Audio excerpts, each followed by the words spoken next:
our closing keynote, Vicky Colbert, founder and director of Fundacion Escuela Nueva. She is a laureate of the first edition of the Yidan Prize for Education Development that was in 2017, as well as a 2013 WISE Prize for Education Laureate. Greetings from Colombia.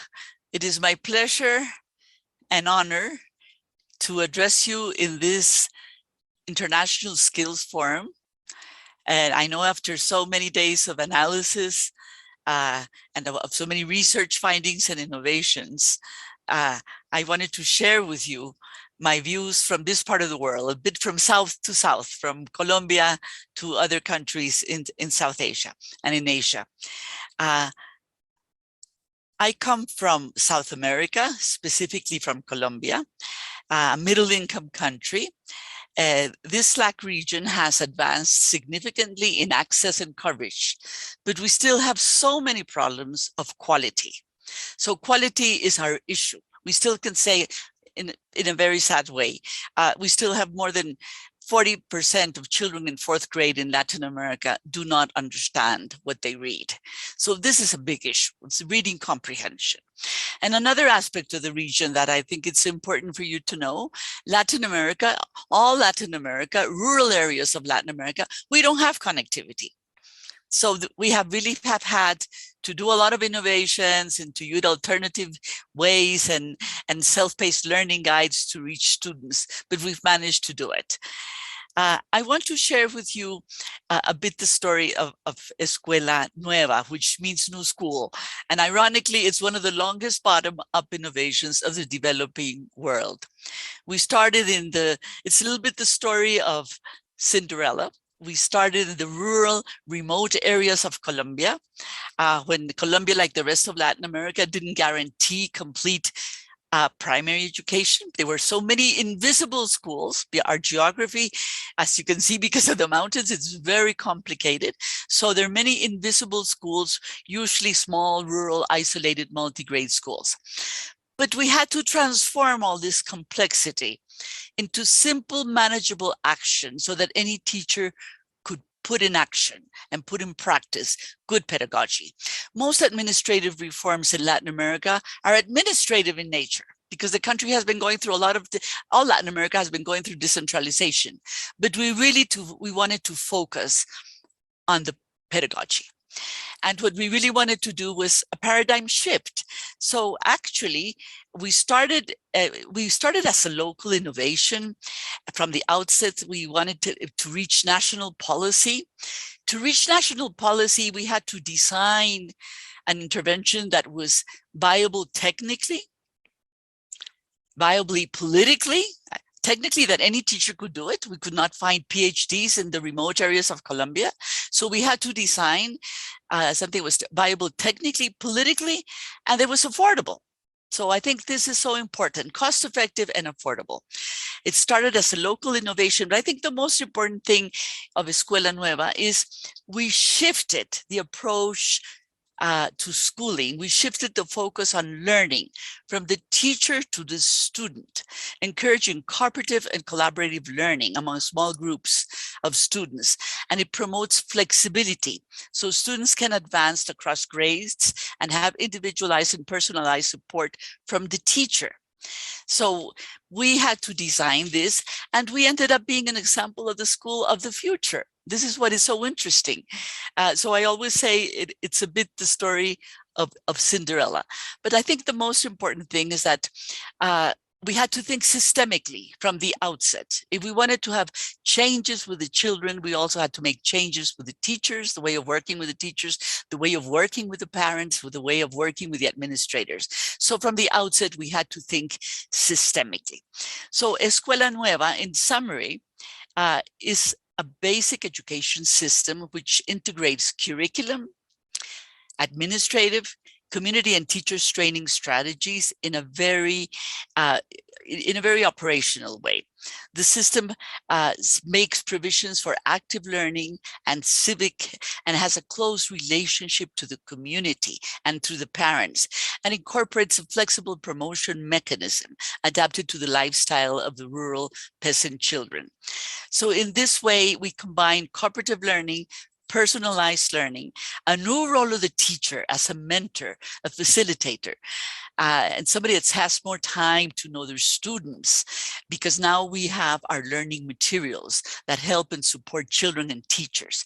So what I wanted to share is that it can be done. It can be done.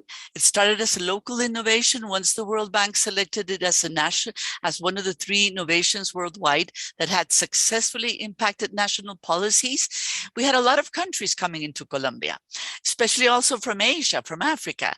From Asia, years back, we received visits from the Philippines, from many teachers and a delegation from the Ministry of Education. This was years back. But I think the most interesting was the Vietnamese came years back. They were so interested in the Escuela Nueva model, especially for the rural, isolated, multi-grade schoolings. So we took Colombian teachers to Vietnam and we trained them. And at this moment, Vietnam has been implementing Escuela Nueva in all its territory in the rural schools. And a very important impact study came out of the World Bank.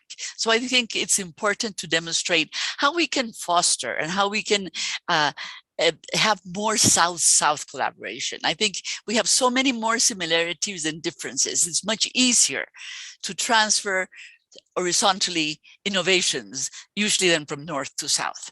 So I wanted to share this with you in this very brief. I know you've been having wonderful discussions, and I think one of the most important things in relation to the meetings you've been having is that also, we wanted to share some of the, let's say, the experiences we've been having.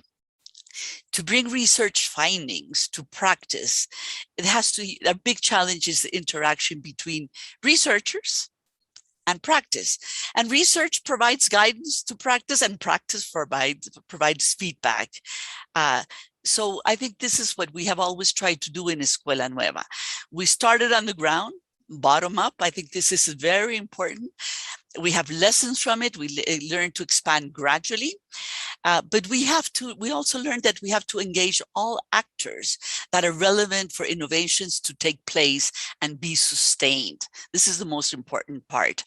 The reason for the engagement is that you have to create ownership, especially of the key actors of change, because without ownership, actors will not be motivated to continue.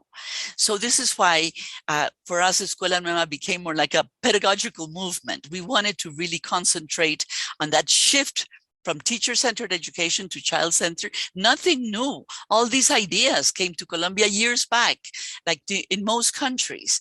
Ideas of good pedagogy, of Montessori, of John Dewey, but these ideas came to the elite schools in Latin America. So this is why it's so important, the case of Escuela Nueva, which means new school, because we wanted to put in practice all these wonderful ideas of the great pedagogues of the beginning of the century, but we wanted to ensure quality and equity for the most vulnerable children of Colombia. And we demonstrated that it can be done. So I think one of the most important things that we have learned is that, yes, we can improve quality in the most remote areas of our geography. But more of the same is not enough. We had to have a paradigm shift from teacher-centered to child-centered. We also learned that you had to think systemically from the outset. And I think the most important of all is that we learn to demonstrate and have empirical findings supporting innovations all the time. But one of the most crucial things is partnerships.